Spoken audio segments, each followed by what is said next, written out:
ယောလာယာလာနမဓမ္မဒေသနာသာအတေနာယာဝတ္တိတိသာတိကာဘာတိကပုပ္ပိယဘယ်နည်းရတော့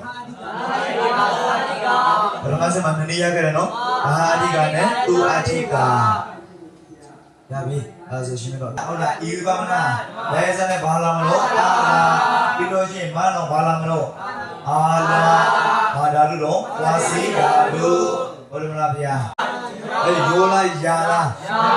နမဓမ္မဒေသနာ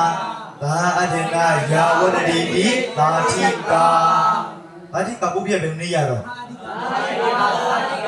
ပရမစမနည်းရကြတယ်နော်ဘာတိကနဲ့သူအတိကာရပြီအဲဆိုရှင်းတော့ဟုတ်လားဤကမနာလဲစနဲ့ဘာလာမလို့အာလာပြီးလို့ရှိရင်မနောဘာလာမလို့အာလာဘာဓာတုတော့ဝါစီဓာတုဘုရားမလားဗျာ